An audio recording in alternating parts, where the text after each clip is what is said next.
Hi, everybody. Sorry I couldn't be here today, but wanted to make sure that we got through the last of the economic principles from that first unit. So the one we did not get to um, on Tuesday was the third one. The long-term consequences or the secondary effects of an action are often ignored.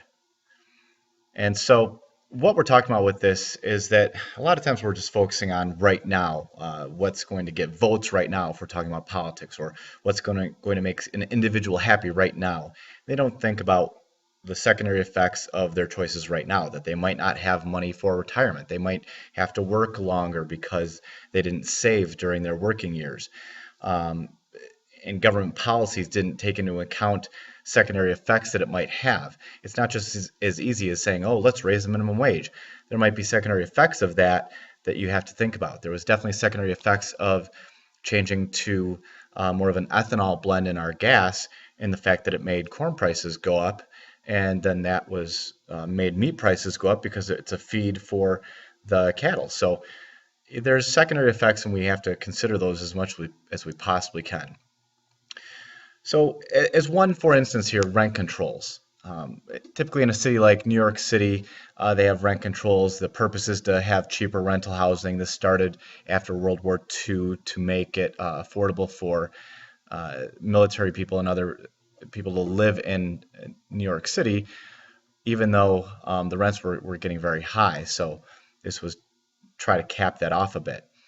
So, the unintended secondary effects of this was, well, people didn't want to invest in rental housing. They would have rather used their building for commercial, where they didn't have the rent controls. There were fewer rental units available in the future, so people couldn't get housing. The ones that did remain, there was a decline in the maintenance and the quality of them, because why take care of something when you've got a lineup of 15 people that want that apartment at that price? So there's no incentive for a landlord to respond to the tenants' complaints or to fix leaky faucets, to update the kitchens. So you get poor quality housing that does remain, and it's more difficult to find the rental housing. So you don't think about that. You think, oh, rent controls is just going to make everything cheaper. It's going to be better, but that's not what really happens. There's no hot button issue hotter than rent control. Even the most courageous politician quakes at the idea of opposing it. For starters, no one likes landlords. Second, those who benefit from rent control, and there are a lot of them, vote. And it has huge emotional appeal. Imagine this 6 o'clock news story. A reporter interviews a senior citizen describing how she'll have to vacate her small apartment, her home for 25 years, if her rent control isn't maintained. What politician wants to go up against that? These are just a few of the reasons why, once a city adopts rent control, it's almost impossible to dislodge it. But does rent control work? Does it lower or raise housing costs? And does it increase the building of more affordable housing? It might surprise you to know that nearly all economists, on the right and the left, from the late Milton Friedman to Paul Krugman, agree that the answer is no. In a survey of 464 economists in the May 1992 issue of American Economic Review, 93% said that a ceiling on rents reduces the quantity and quality of housing available. Why the unanimity? Because it's an accepted economic principle that government imposed price controls, and that's what rent control is, always lead to price distortions, in this case rents. This applies everywhere. So there you go about rent control. Now, there's also tariffs and quotas that the government can establish to try to protect certain domestic industries within the United States.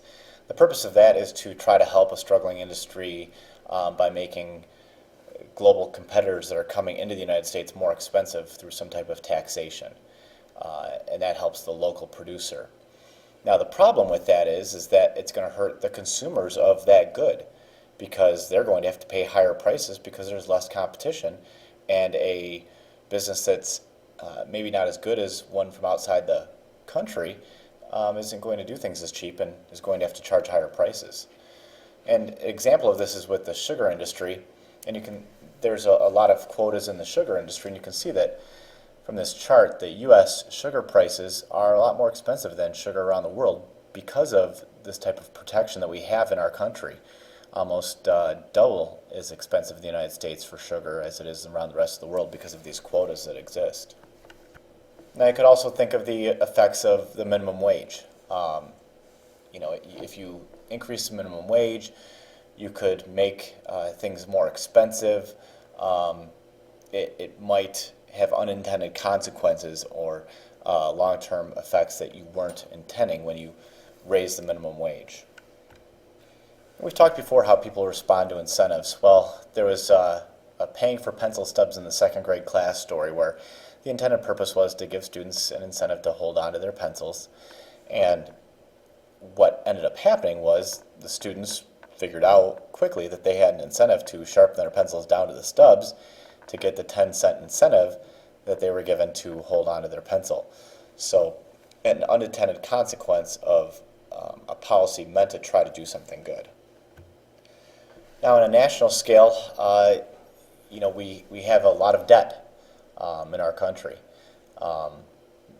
trillions of dollars of debt, and that is something that we don't think about the long-term consequences when we're making these policies, when we have Social Security and when we have welfare programs and when we have the defense spending that we have and healthcare spending that we have, and we're not so focused on the long-term consequences of those choices to have those policies because they don't make a lot of sense long-term. What can I do for you today? I would like to raise my debt limit. Excuse me? My debt limit, I'd like to raise it. Because the last time I checked, Mr. Smith, you were in serious debt. Yeah, it's pretty bad. Figure we should raise that limit. Yeah, it says here you're $140,270 in debt. Right, so I figured we should raise that limit to about $170,000.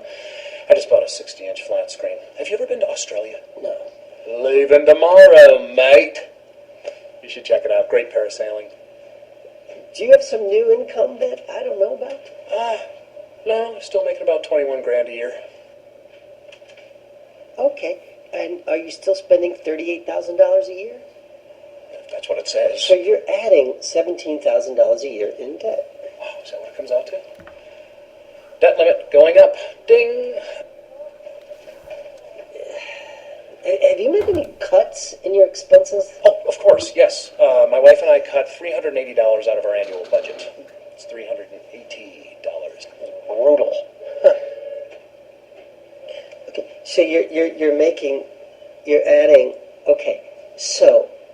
you're adding $17,000 a year to your $140,000 in debt, and you cut $380. Well, you say it like that, it makes it not sound like a lot. Hey, maybe you should think about generating some new income. Maybe a new job. Maybe ask for that raise. Oh, asking for that raise, I'm not comfortable. That's an awkward conversation. I've always been able to raise my debt limit. Yeah, well, this is a little different. Well, how? We're in the middle of a recession, and your credit rating will plummet if you continue to go along this path. I almost had it.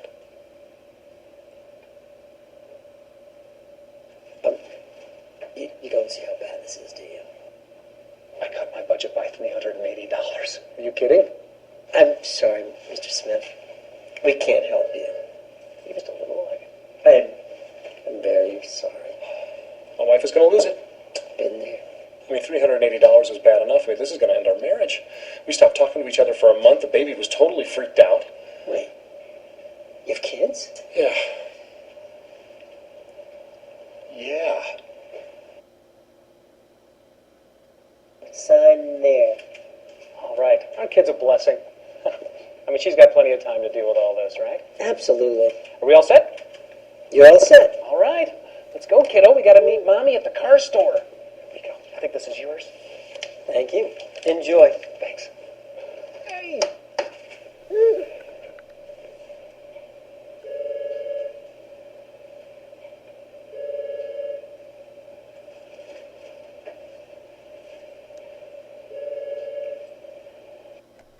So that was showing the debt limit compared to a normal household and how ridiculous some of the things are that we don't think about the long-term consequences of. A lot of times people don't think about the long-term consequences when they're making basic purchases like furniture from our van, so to speak.